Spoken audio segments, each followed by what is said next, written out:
Talo fala varta to e kalesia e California saute ole tato wo mai le whawhele inga fwy o'r sāpati wa matai nei o'r sāpati nei a fiafi i Aparila sāpati mo masino Aparila maon tato whawhtai i le tua mo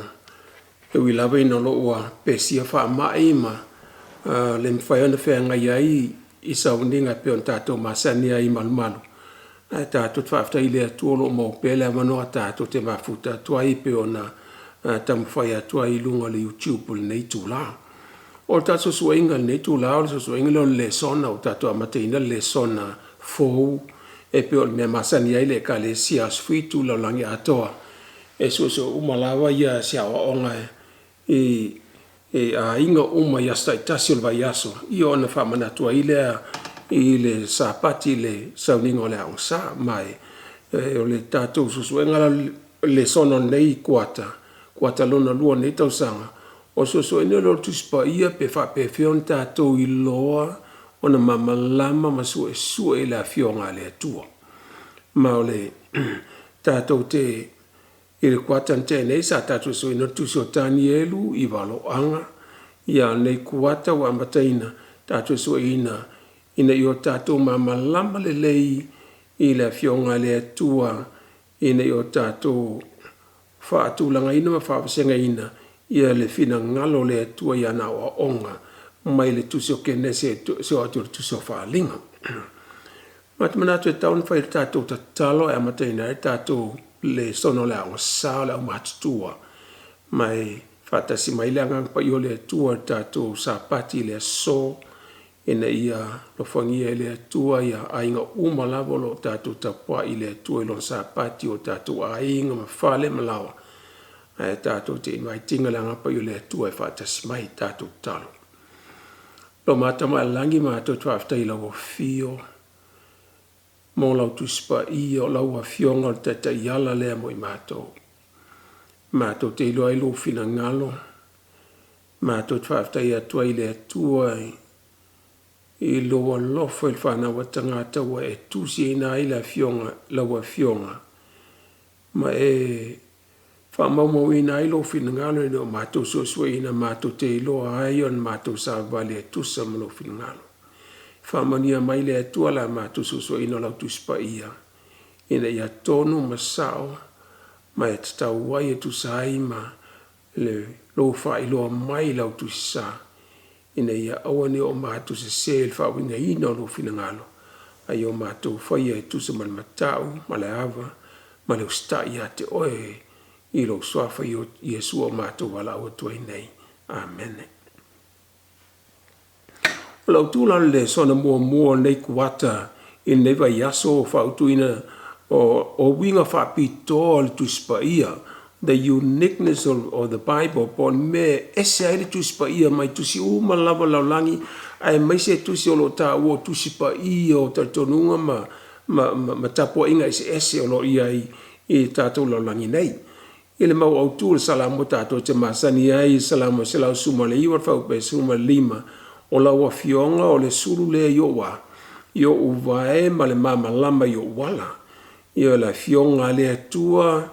o le suru lea po le mama lama lea tatou te ilo e ina ile fina ngalo lea tua. Mai o lo whapeona ia tatou nua whaavai o e kalisia kerisano. E tātou te whaavai umalama ia taritonunga ma oonga ma whatuatuanga i lungo le fionga le tua tuspa ia le tusi lea ta ua o tuspa ia le tua ma le tusi o kenese o tusi o whaalinga.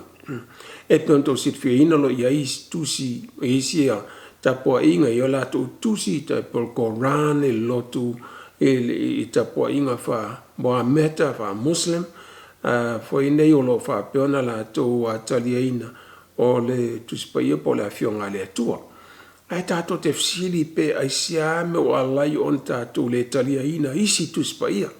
Ia po nisi tusi e fa tauanga il sa ilinga o le finangalo le tua. O le angana o le sona kwata nei ini o tato manino lei pe fa pe fion tato I loa ia o onga ma whingalo le atua mai se lava mai lantu sa lantu spa ia. E le ngata i le tu tonu lava le ka le sia Cristiano le atua i tantonunga ese lo iai i la langi te minei. E ui lava no lo whaavai lunga tu spa ia ma e tātou te iloa e whaavai uma onga e ka le sia Cristiano i lunga tu spa ia mai se e ka le sia Protestano. E la tau te taritono tu spa ia na tu spa ia lava e whaavai uma ia o onga. I le ka le sia Katoliko Roma e ka le sia Pope o la tau whaavai lunga o le tu spa ia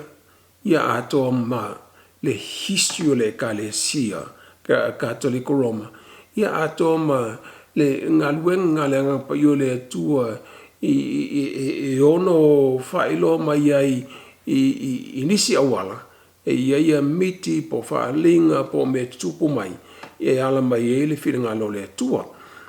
so la tau te manatu awala na e ui mai e le whiringa le tua ato fo ima se taltonunga mai le tai o la te ka le si o le Pope lea pe a ia sauno mai o ia o le tai o le ka le sia ona i stulanga o sea o onga ina ia taliina le ka le sia ma o ia la lea e peo e sana o onga e manatu ina ia whaatal tonu ina i le ka le sia ato ma taliina o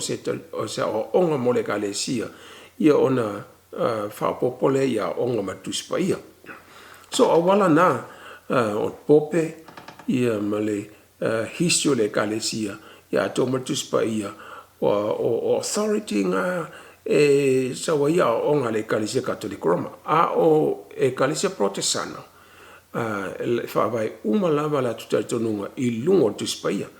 Ai pe tai ele tutusa uma o onga ai ka le sia Protestano e pe fona e kalisia Protestano mai le kalisia Katoliko mai la toa onga ona whaavai lunga tuspa ia a whai e tasi le whaavai ai ese taitono asia o le fisili na tai pe on tatu tapua il sa pati o le atua i le asoto ona i tau la stona ia le aso fitu le o le vaiaso e o lo tau o mai tuspa ia e vele ma sa pati e pe ona whaamanatu mai tu la fone whār tu la fone sfulu ia e manatua la sapati whapaina ma le aso fitu o le sapati le a iowalo atua ai sea me wale on talia ina e kalisia Katoliko atua foi ma e isi kalisia Protestano ia le ulua iaso e ve ma so sa e tapua iai ono la tu manatu le aso le na so i fu ma Iesu iai se whatonunga mai le tuispa ia e mawhai ai ona talia inai se suinga whaapea e pe ona whai le kalisia Katoliko Roma ma watalia ina e lotu Protestano e pe ona ia terminei. O mena tatu so e mai ai ile kuatal nei ma ofsirina e tali pe a tatu whaasol pe lave tatu le sona kuatal nei ia a perila me malmasino uni. Tatu iloa te portato nunga whaataua ngai i le anganga tangata i ola pe ahoti e taltunu mai ai le Katoliko Roma ato malotu Protestano e terminei wanganala matatou manisi o nai tangata tai tastasi mai ima o i lotu Cristiano lotu taltunu Cristiano lo la to manatu matalto taliaina tu spaia e le ai se anga ngostanga tai ola pe a ua maliu ma o tima malo lo tunga mau ai o lo manatu ia niso e kalisia Protestano fa vai lungo la tuta tonunga so tu spaia le iola le anga ngotanga to me umbalana lo iai singa fa fita uli o le tala ingo le tala leima matapo inga tanga Cristiano terminei ona fa vai tu spaia o umbalana ese a onga ele tutusa ia la tuta tonunga so tato te vai la fionga le atua ma tato tata noa ma so ele ina ia awani o tato sasi pe yese me fa popo peto ese mai la fionga le atua pe ftelenga Yesu ele ma vai atu se iota po te mata itusi o tu la fono se i o ina fai winga me uma tato te vaila ile tu spaia o le fa vaile o le fa vaile po le standard of all faith experience testo mai ia tato nunga ia ma o ina le pule mai ai ia me uma lava tauna tonu ai ma fai ele ngā le atua ma soifuanga whaaleanganga o tangata tapua i moni lava ia Yesu Keriso lo nā li whaona na mali o tongi ola i tātou so e tātou te so ela e tu spa ia e tātou wa ianga iai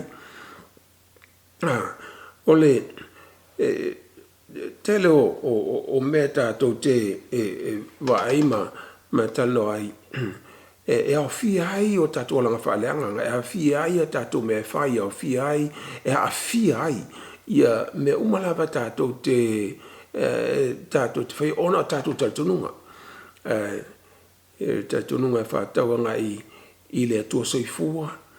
ua mafuona le taltonu istangate o lo soifua le atua ono le se whaamaoninga e whaamaoni ai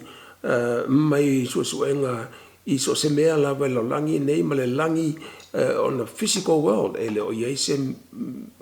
whaamaonia o lo soifua le atua i le ina o mea uma lava soifuanga nei so e taitonunga wha evolution yo e moni e le mawhai e se tasi o na ia maua le atua e lo ina po lo sa ilia wha scientisi o le atua malon soifua i mea o lo eva aia i le physical world and material world e le se tasi na te mwhai na ia maua le atua i lanso suenga o wha scientisi ona lenga o le ono tūlanga o lo wha peona ona wha iloa mai la wala fionga le atua ia i le tu so i opon tau po sumatasi na lo tau mai ai al whau po e fitu o le sue ele ete mauai ele atua ele ato ai ele e ona le malosi umalava ete maua ato ai ele e ona le malosi umalava ia fa mai le iopom tau pe tu sumar fitu fa upe lima o fa pa mai ele atua le fai tili si ese i lona si ufonga e fai e ia metele ele mai loa i tatou ia mauia e fa mai ete sua e maua ele atua e lau suenga e te maua ato ai ele e ona le malosi umalava i lo ino le atua i lo wata mai te ina ai mea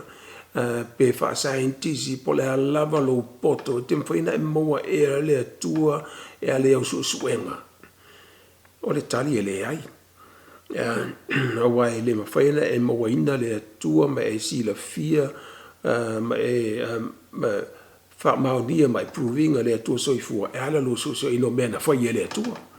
ana fa mai tu so ke nese ta mo la mtanga la tu spaia na whai le atua le langi ma le langi le amatanga a whai la na whai le atua le langi ma le langi le amatanga e le whaina e mo le atua e mea na whai le atua tai pela matanga te na te whai no foa e na fata na la tu le fata mo no foa e whanga ina te le whaina e lopo ina whai no foa le lofsil no foa mai so ina no foa e te fiula be sa ili ma e fisi no foa ma e su e paula me te ilo ina le no foa e te le inga le ata mai o tangata na ia whai no foa e te le whaina e mawa ina tangata na whai no foa e le lofsil po lo su inga no foa e te alu i whafo te su e ina ile na ia whai no foa e te alu i whafo le langi ma lo langi e te lo so i fua ile atua ma ina e te ono whailoa ia i ma le atua e te le maua ino tonu o me na whai e le atua ia le soi fuanga o le atua la vaia wha mai le iope to sumar fitu wha pe lua sumar tolu a o le e ona le mano si umalava la to te le ma whai o na ilo o ia e sili ese lona malo si malona wham sinonga e sili foila na mi o tonu na te le anga leanga ele wha mai nei e le ma whai e le mwhai ona le ona le malo si umalava o le ona mala si malava la to te le mafai o nei lo ia e si ese lona malo si mo lon fa si no se le mfai tatu maua e lo tatu malo si fa le mafo fau on tatu maua le tua soifua wa le o tatu na fai le tua mai e talatu le talatu o le soifua o tangata ma mena fai le tua lang mela lang o lo soifua i le tua soifua e moni la ele mfang tatu proving le tua lo soifua i meo lo tatu suina ele Paul me tatu te vai o evidence po meo no fa mauni ai e o no fa malo si ai lo tatu langona ma tatu tatu lo soifua le tua e ala tatu mai tawina mai o mena fai ele tua tau mai tatu le poto o le tua soifua i mena ia fai pe la von tatu i lo le tama tangata ne fai no fo e ala tatu vai no fo e salama se la fa suma lima fa o pe tolu fa mai si lava Jehova e tu son matua vi ia o ia e le mafai ona so ina lona siri ese ya le mfai tatu so ina siri ese o le tua e limir tatu ata mai limir tatu iloa e le mfai tatu fa pele se tua ono tatu ata mai wa e limir tatu sila fio mea o le tua e siri ese lona so ifua e ita latu le ata mai na fai e tatu e le tua tu spa la e tatu va inga iai o se tusi e siri ese e unique fa pitoa e le mafai ona tatu i loa to me uma banga na le tua la vaia na te fa i loa mai a tatu ma sosan me a tatu i le tatu so ino la fionga le tua e tu sai ma te inga le ngampa i le tua i tatu mana mia la ngampa i le tua i le sosan mai tatu te lo ilan tu spaia ai tatu va ia ile tu spaia la vaia e fia tu so tu spaia tatu i lo ona suma le ona tu so tu spaia to suma la io tu si ol fengeng tuai ya lo suma fitu ya tu si ol feng fo a mata mai tu si pa ian tu si ina mose pe ona fatu ina le tua ya mose ina iona tu si ya la fionga le tua e ta tu no mose ni tu si yopu a o le lo mamoe o ye mitiana il mongo sinai ya na ya mata ina ona valawina o ye le tue na ia alu ai kupito ia ina ana amata ina ia tusia ima institusi o Pentatuka perché ne se sotto le dico numero to nome tusia lima nana tusia ina ua valawina le tua mose so pena tusia foi i monsinai ia nisu tu singa nata tutelo inai tu sa tolu ia continental lalangi en so ifu ai tangata la tu sia ia tu spaia mose sa valawina le tu e na ia ai kupito tono Afrika continenta na valawina ile tu mo mai le mo sinai lo e tu tono la von malo ai kupito mo sinai so o Afrika nasa matena tusia ia la fionga le tua ia ma mitiana o in mausina i ma teimo malo ai kupito ia ma asia ponta tu silfia ina asia ia Israeluma nu nai e Germania tusia na la fionga le tua e perfetto il malo Israelu ia ma so mai la apostolo na la tu susia la fionga le tua ia ma Europa na samalanga i polo ia mai tusia ini so tusi ia kalesia i Makedonia ma Eleni so o tusi na sa tusia polo mai Europa na tate va ia ingai i le lautele o mesa ia na la tusia tu spaia ese tunu ese time ese stupulanga ese ia fia tausanga ya felim selamo tu tausanga sa soifu ai la to ena tu sia maya mose ile mo sinai se yo atu ia Ioane le sopele Yesu il motu o patamo ma tu sia tu so fa alinga i Efeso tato te lo ai le afe lima se la mo tupu tau sanga le va io tusi o tusi pa ia tau te ofo ai one ile umbi o nei tau sanga ma le ese o nei tau sanga umalawa ai sa e tu fa tasi tusi pa ia e fa tau umalawa ile tu soifua ia ma le lofo uno le tu al fa tanga na ala mai ai Yesu e tu sa umalawa la tu message na mai mal fe au mai le tu mal fin ngalo le tu e fa tanga la langi nei e ala mai i ana perfetta mai a Mose se o lava ia Ioane le sopele e le moto pa tamo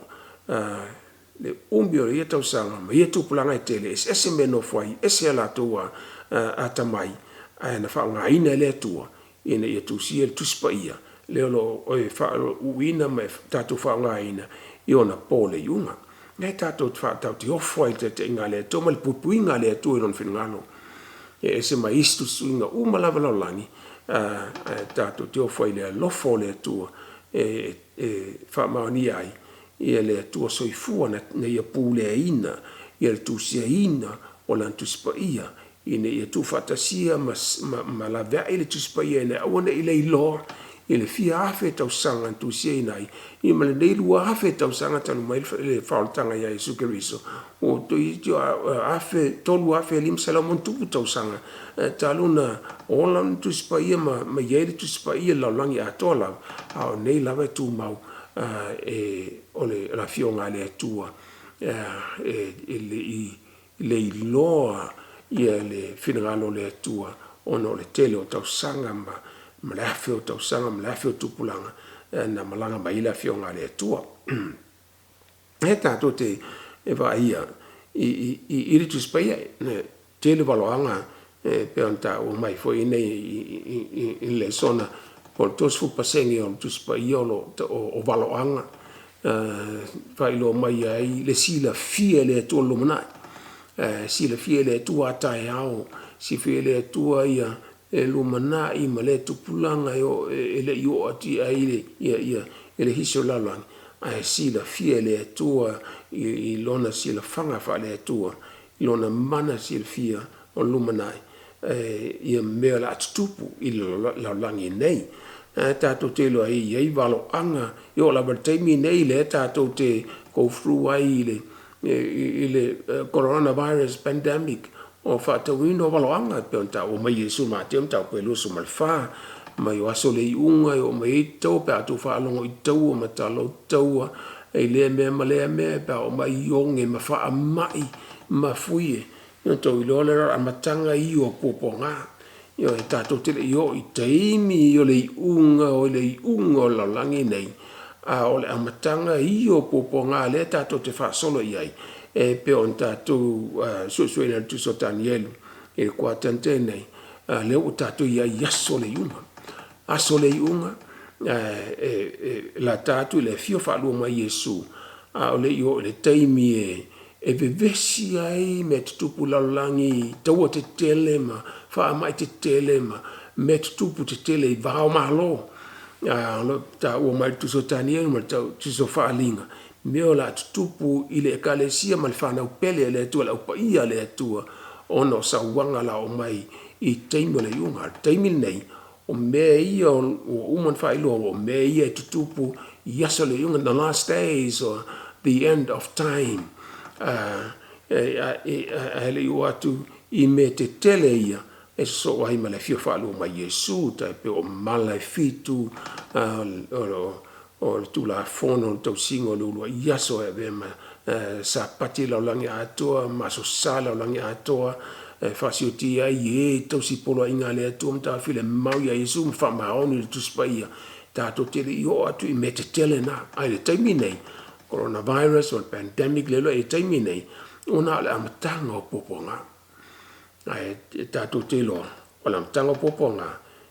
tato tsauni atuai mo me tele wale unga langi ia mala fia fa lo mai Yesu tato te iloa ia o mena lo tau mai la fionga de tua ele Mateo tau pe lu sumal fa na lo tau mai fa pe ono mal fitu mai on fa pe on mal fitu tau matala tau onge ma fa mai ia le fa pe suma le fitu na tau mai ia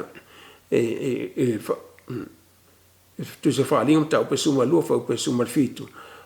mai ona na ita ai lo le tarako na lo to ilea e tau le tau mai to toyo le fa na o le fa fine o e la to tau si polo inga le tua ma ta ofi le mau ia Yesu Kristo ta to te lo me na o le lo tupu te mi nei o le ekalesia le penta o mai tu upo valo anga e tu so fa linga ma tu so tani o lo fa peona o na sawa ina le ekalesia le tua po e o lo tau si polo inga le tua ma ta ofi le mau ia Yesu Kristo o lo tatu no e fa tawanga ele tu spa ia o le tu se fa pito lava e se mai tu si lava ele ngato no le leva no tu sia le afeli mselau le vao tu si o tu spa ia ma tu se kenese le tu se fa alinga e afeli mselau tau sanga tu sia foi nei mai a mose se ia il feng fo e tasi le unga atoa o le unga atoa tu spai o le tua wha o la tanga le ale ia Yesu Kristo. E wha atoa nga i le lofo le atua le laro langi ina uanga sala. Ma le mesa ia ina whai fufuanga le atua ina ia manuia le tangata na ia whaia ina ia ola le ola e whaavau. Ai ina uofi mai le angsala. Iona sauni ia i le o le alo le wha o la tanga ia Yesu Kristo. Le tato te va ia mai la vartu skenes kenes tau pe tol fa suma lima mai feita na il fa na wal ngata mal fa na wal fino fa tanga na ia Yesu Kristo se o mai la vartu so o mal tu spa ia to so tu so o fa ling lo tau mai ai Yesu Kristo lo tatu oli mo tatu tu po tatu oli o ia lo tatu fa on tongi o le ina tatu ma to tu mai to e fio mai Yesu ina I fa nei tato le ina ia tato to e fio mai to e maliu fio mai nei fa ina lan fa na ile o le fa vau o le unga ato na po le tala ato na fa to nga tu spa ia e tu sa o mai tu singa lava ma tu se kene se o tu so fa linga le ngata le tato va ile le manna o le tala le to tu spa ia e ala le valo anga e le si tu si o tu si la langi e ono ta o mai valo anga I melo tupu e fa mauni ai le winga moni o melo tupu la langi te nei e tu sai mal tu si pa ia e tato te lo ai ia winga le meaning ma le purpose ma fu anga le tupu melo tupu la langi e tato vai e lo to pule ia Europa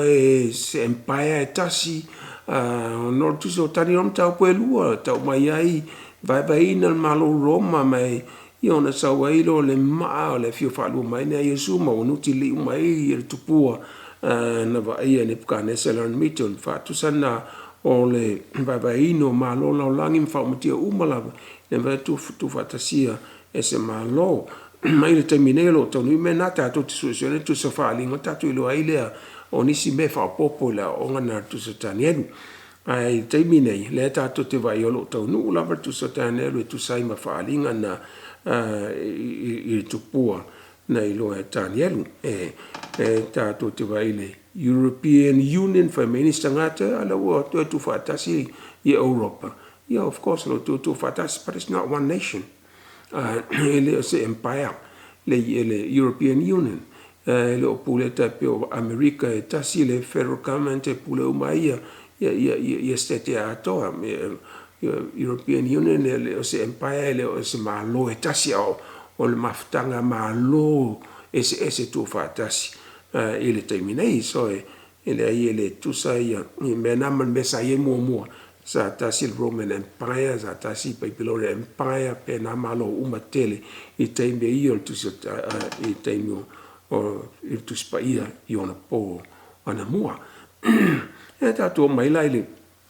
le si metele fa mani e la fionga le tua e moni masa te por fitalenga Yesu il mate lusu malfa fo pe su malfa me mai e tale na tu foi le tala le malo i laulangi uma e whai mamoli mau inu uma no o mai lo ngā taanga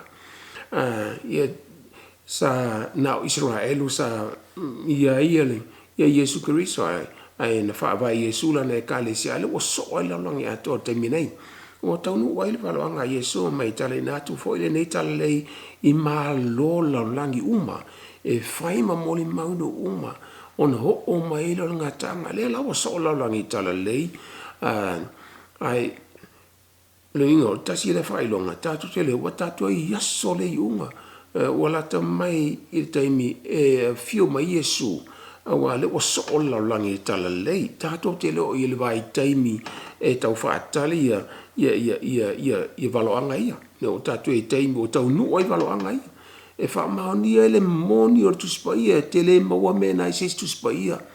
te le mo le korana te le mo e pakabakita tuspa ia isi a hintu ma isi a taitono ma tapo inga ese ia petele mo fo ile poto fa evolusi po le fa scientist ia me ia lo tupu la langi ona po nei tato te fa mauni ai la tuspa ia moni le tato te fa te ile tua o tato mo le tala leo tato lo tuspa ia te ine tato le upu moni ma tato te ola ile tato le sona ile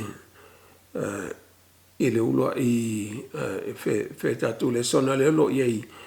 fa pe mai ile ulo yaso la fionga le tu la fionga ola le tu le the living word of God le lo fa mai ile te tonomena torso male lua ulo ta mai ai le popo inga mose no Israelu ali o atu te mela mali wai ona to upula vai a Israelu fa pe mai ele to no me to suma luan fa upe fa suma le lim fa suma le ono ona ia fa ya to ile ya te la to ya Israeli io o to mana to na tu upu uma o te tau atu ya to le so nei to te pola ia to ya o to fa na ia ana ia fa ya upu uma le nei to la fono wai le se upu fa to va le ya to aua o iailo o to wola o le nei me foi to te fa fu lo ai e o to waso la ele to te sopo ia tu ai o ritana e fai mo o to ia el polo inga nana ala mai a mose i el finga le tua tato te ola i le fionga le tua mai o to mana tuna tu upu mo la man fitale mai le tua le a mose mai o to fai lo ati o to fa nau ina yo la tu ana iai mai o la to faia upu malava tu sai mal tu la fono le tua tato te olai ma o tu la fono ia mai awa o iailo o to wola iailo o to wola o fa lo tanga ala ia Yesu Keriso na mali Yesu nei fa mangalo ina tanga sala ina ia ona mo le ola e fa vau le la wanta te le ene Yesu Keriso e fo ma ngalo tatu anga sala ine o tatu mo le ola e fa vau tatu te ola e faile fina ngalo le tua le la fa ia Mose ia Israel ne mai o to pola e to fanau ine o la tu ana upo le ola ia tu sai mal tu la fono tatu te ola ina wo tatu mo le fa tanga mal tong yola ia Yesu fa ma e tatu anga sala yon tatu wola ile nganga o le tua matausi lan polo inga failo final le na tatu solion tatu anga salai ma tatu woti ai ale o tatu wola ia Yesu ine o tatu wola le ole favau e faile fina ngalo le tua ma le ngana al polo inga tu la fono le tua tatu te lo ai le fina le tua mo ila to e o sao atu o faoleina ia Yesu Keriso ia tatu te na ila i unga o ia ile tangata fa maoni ile tua na pe tata o mo fa linga suma lu fa pe suma fitu ma waita fo le tara ko le fino lo atu ile o ye tau le tau ma ila to o to o la fa nau e o to si polo inga le tua mo ta ofile mau ia Yesu io tato ilo o Ioane o so pele Yesu ne tu si tu simuni mulu tu spaia le ta o mai tu simuni mulu tu spaia ma le fana wale tua ita ile tarako ya le tau mai to toyo le fana wale to e tau si polo inga le tua ma ta ofi le mau o le whaatanga ia Yesu Keriso. So le whanau la le atua i aso le iunga. Aso le iunga, lua fe tau sanga tano ma le Yesu Keriso. Leo tatua o mai i aso le iunga o tatua iei, i meo lo tutupu la langi ona ponei. Whaatonu ungo valo anga pe ona fitala i Yesu le tala ingo le tala lelo langi ato no o mai lo le tala o le iunga lo langi. Leo wha mai i, iai, o le whanau le tua i aso le iunga, tausi poloa inga le tua. Tautonu unga, isi ka le se wha mau tuspa ia, maliu Yesu ina ia, tatou whaolina tatou le whaatua tua, of course e sao.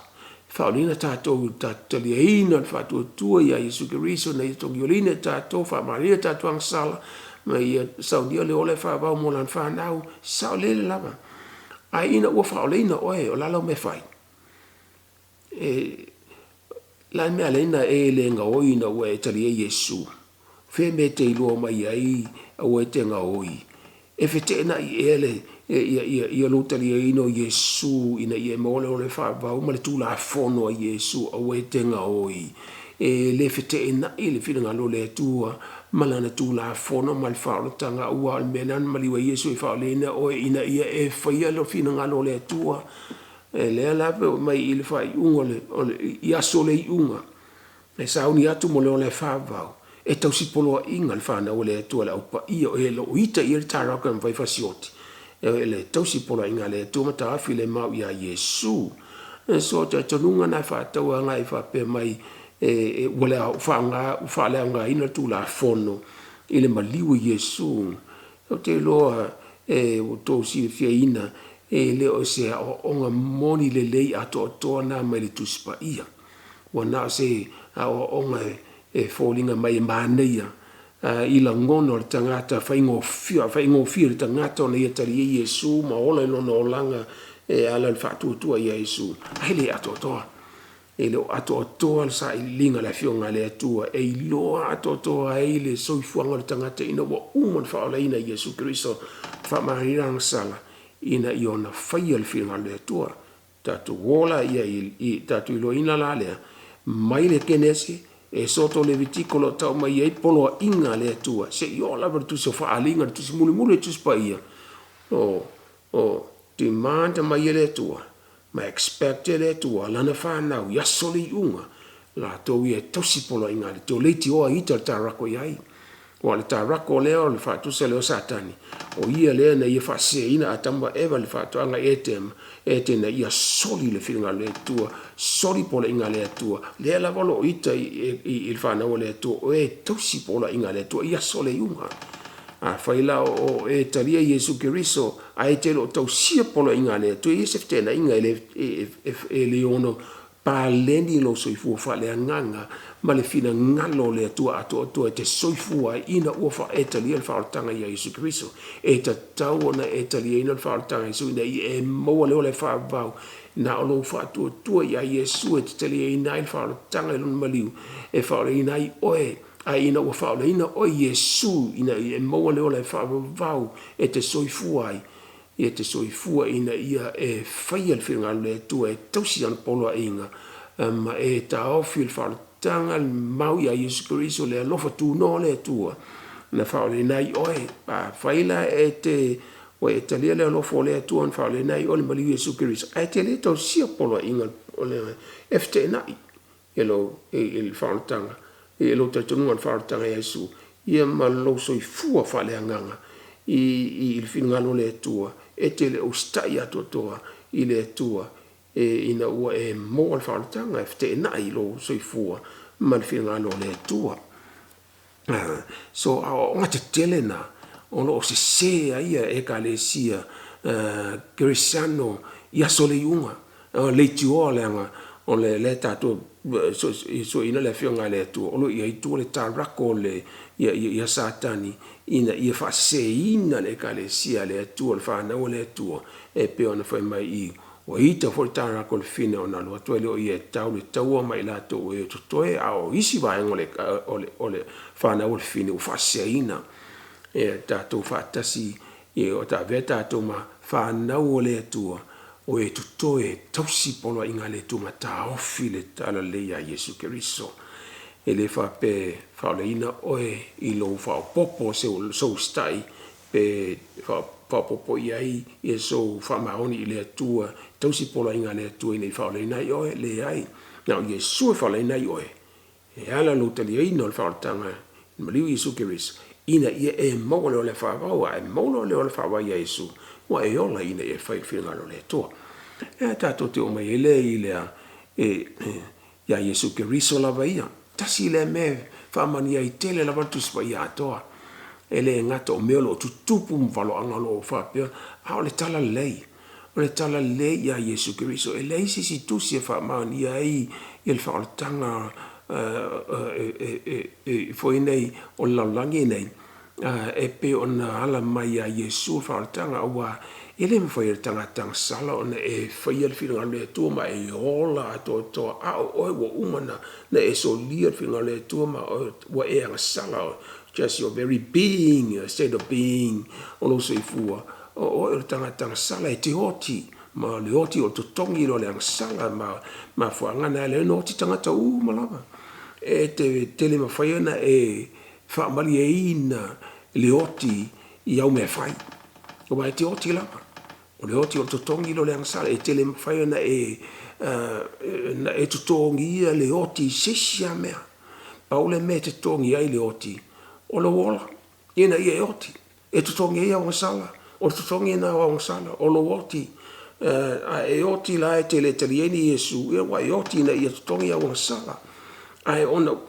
awi latou e o latou. Taliena Iesu ave mo latou faola. Le ua maliu Iesu a mi o toni ni wha maangalo ang sala. Ina ia e to e tu mai mari tuka mau. I le ola pe ma le ola e wha wau. Pa to e fio ma Iesu. E abe lan wha nau. I le ola e wha wau. So me la tato te wa ianga iai. I le tala e wha tau ia Iesu o I o le atua so I fu wa liu tangata. Kanta o mari tu so Ioane mai o saila matanga loko o le atua fo loko o le atua sai le atua loko o le atua foi loko o ia lava o le atua le amtanga na lo manino la lava la fionga le na ia fia me uma lava e le se me na fia le I fia ia sai te ia le ola foi le mama lama le o tangata lo manino lava le fionga le atua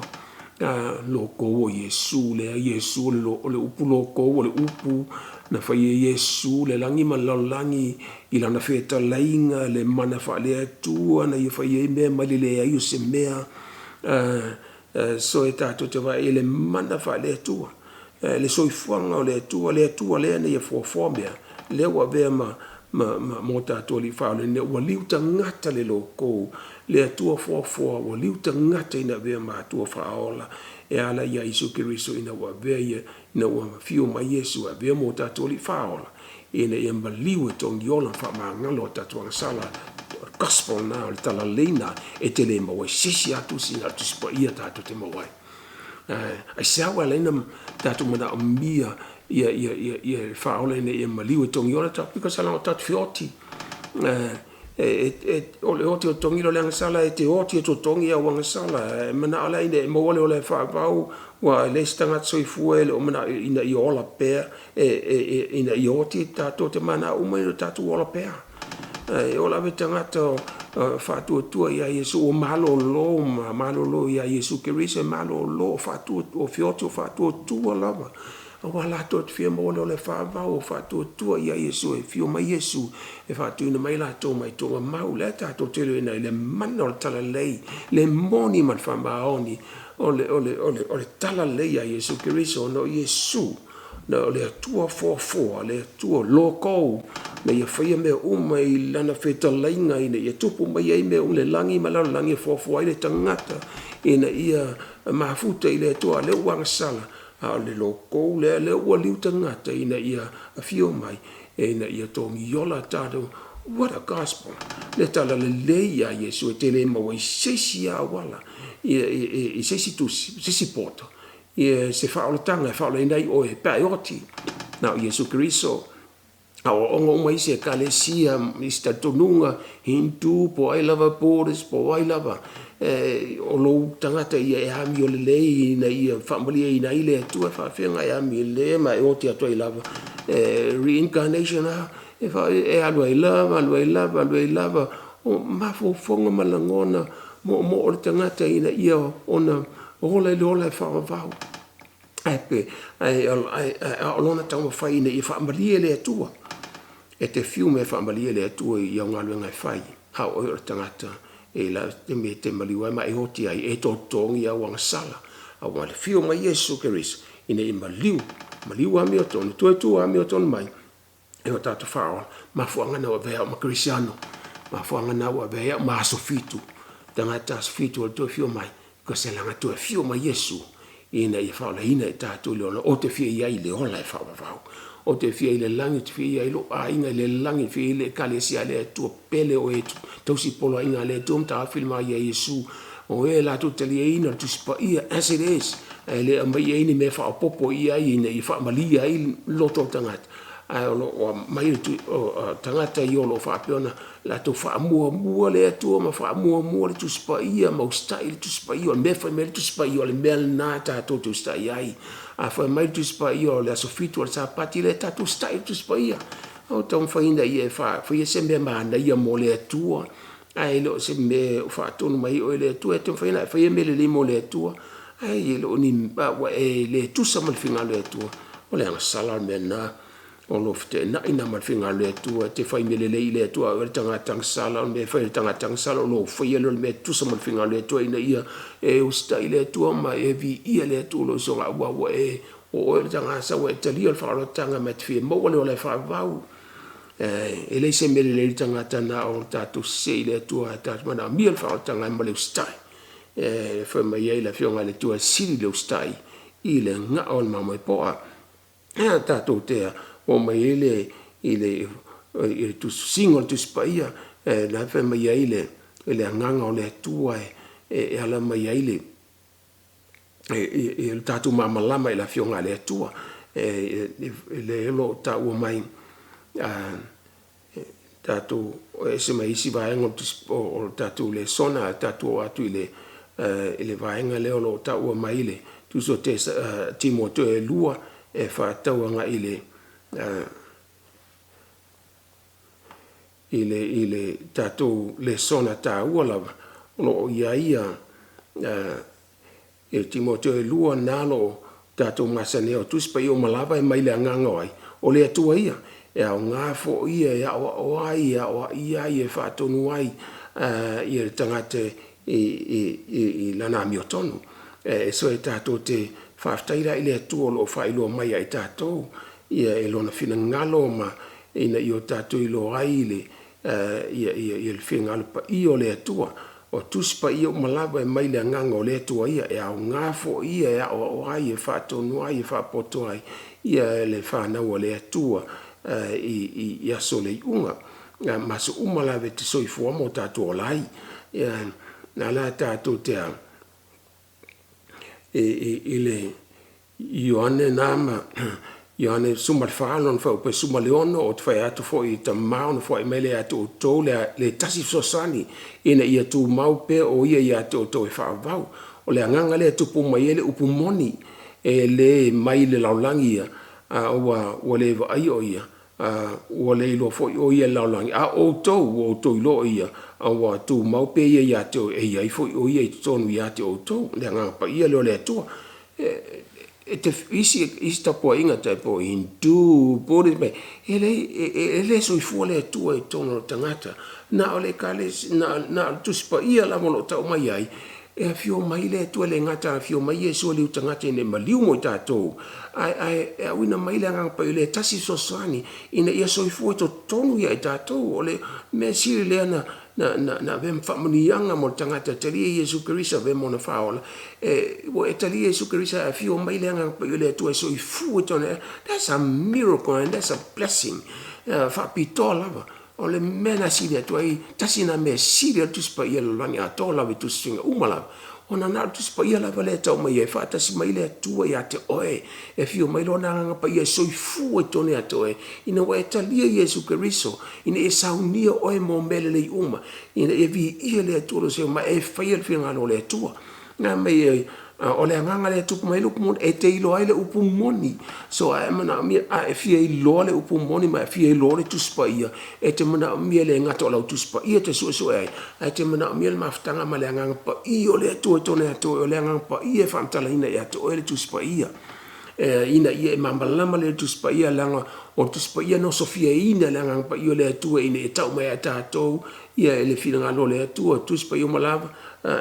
mai langa ngole tu ia ya ngafo ia o ia e fa poto ai so ai fia lo la fina ngalo le tu alu sao al tuspa ia ile ngango le tu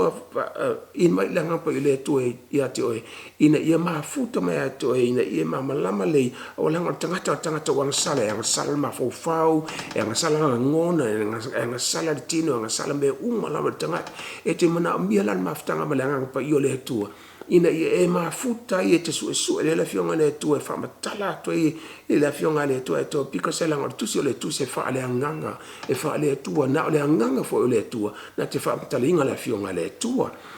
so la ta to te lo inai piona ta o mai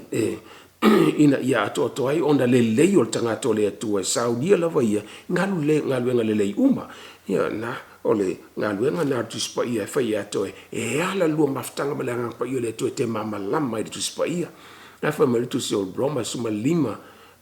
pe fa o me uma fo ina tu si ana mo tu si ia o mai ia tato ina ia tato mo fa mo ia